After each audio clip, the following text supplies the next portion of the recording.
Hey everyone, welcome back to the Kia Hyundai channel. My name is Gabby and today I'm walking, or I guess talking you through the upcoming EV5's new trim lines. So just yesterday, Kia Canada updated their website to house what we can see as Canadians for this upcoming model. This is one of the 3 vehicles being released for 2026 that puts EVs in a more affordable price point in the Kia lineup. As far as configurations go, there is a whole lot to choose from, so that's why I kind of want to break down what we are getting in this video.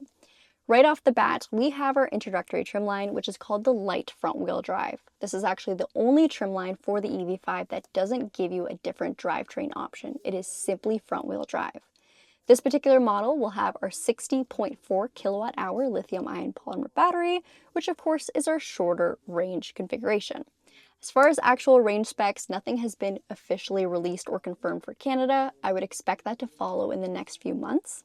But this particular vehicle has a whole lot standard going for it. So as far as technology and equipment, on our exterior we'll see things like power folding mirrors, LED headlamps, LED taillights, as well as safety functions like highway driving assist, smart cruise control, forward collision avoidance for pedestrians, cyclists, and of course other vehicles, and front and rear parking sensors. We'll also get blind spot detection with the collision avoidance and rear cross traffic collision avoidance.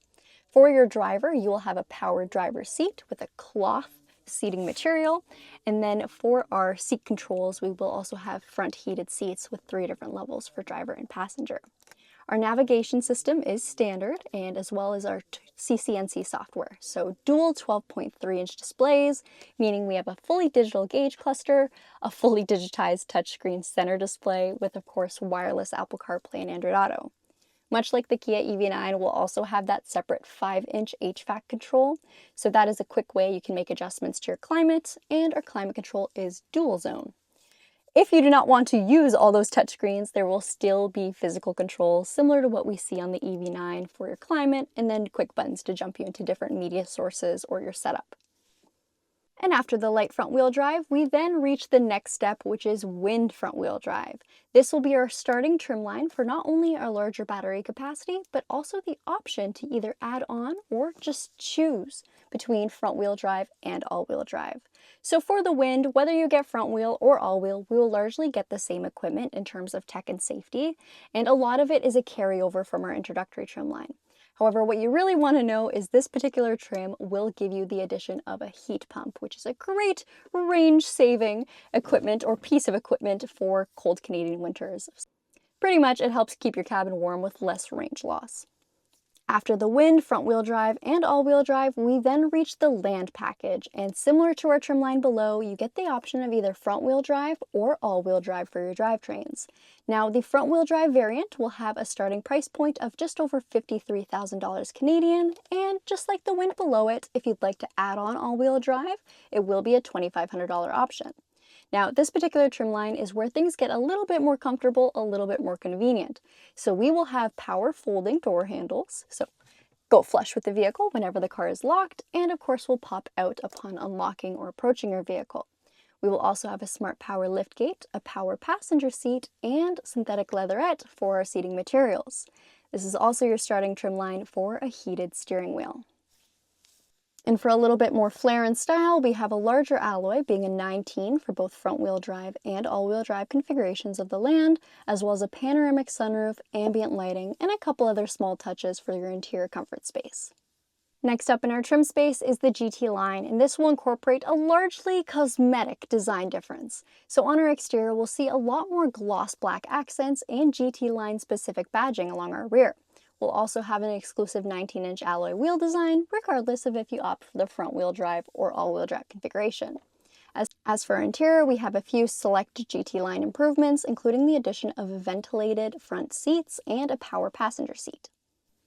And now last but not least, just over $62,000 Canadian will get you our GT line Limited. And much like our trim line below, we will see a more sport-focused styling for both our exterior and our interior.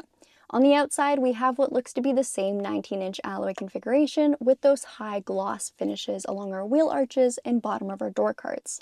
We'll also see that gloss black work its way into the spoiler and window trim lines throughout both the GT line and the GT line Limited.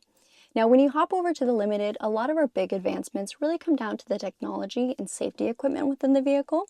So while we're talking about the outside, let's talk about the cameras. Instead of only having our backup camera, we will now have a full 360-degree view, which incorporates the camera on the front of our grille, as well as mounted on our side mirrors, and then of course our rear view backup. That will give a full 360-degree view as well as separate viewpoints on our blind view monitor. We have seen this in the past, and essentially every time you go to indicate a lane change, it shows you exactly what's happening in your blind spots. If you appreciate a good sound system, this will also be our starting trim point for our Harman Kardon premium sound. The interior will have deluxe door scuffs as well as a cargo scuff, and just an overall more premium and sport-focused finish. Our steering wheel is also 3-spoke. I wish I had more images to show you guys, but I'm really working with not much right now.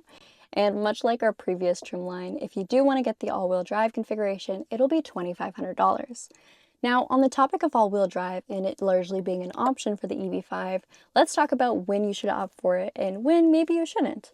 Well, number one, here, at least where we're filming, Brantford, Ontario, we definitely do get snow. However, I wouldn't say all-wheel drive is the most mandatory thing, at least not for me. I've spent a good part of my life driving only front-wheel drive sedans, and they've largely been fairly slow sedans. With winter driving, a lot of it comes down to your tire because, let's be real, that is the only portion of your vehicle that is actually making contact with the ground. So while all-wheel drive is certainly helpful, especially if you are someone who lives in an area that doesn't frequently get plowed or it's very uphill, downhill, that kind of driving, it can be a must-have for you. But if most of your driving is in the city and you really have an emphasis on just range and efficiency, front-wheel drive may be the way to go. Not only will it be less expensive because you're not paying that $2,500 add-on on top of your trim line, you're also getting a vehicle that's going to be more efficient. It'll have better rated range with the front-wheel drive configuration.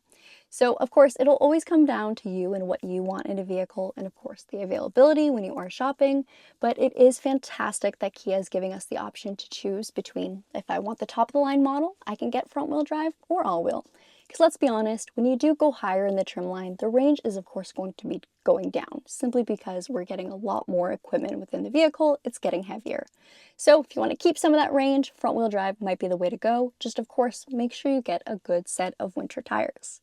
Now that's it for me, you guys. Of course, if you are planning on shopping for an EV5, we are a real dealership. I am actually a staff member here at Brantford Kia. And next week on December 4th at 2 p.m. Eastern Standard Time, Kia Canada is actually doing their live pre-sale of the EV5. They've said that every trim line will be available, as well as every single color. As far as colors, we actually have two that are brand new to the Kia lineup. That is Magma Red and our Frost Blue. Very excited to see these colors in person, and of course the EV5 in person. If you haven't subscribed already, please consider doing so. It would really make my day. And if you would like to buy an EV5 from us, you can of course do Kia Canada's pre-sale and choose us as your preferred dealer. Thank you guys for watching. We'll see you next time. Bye-bye.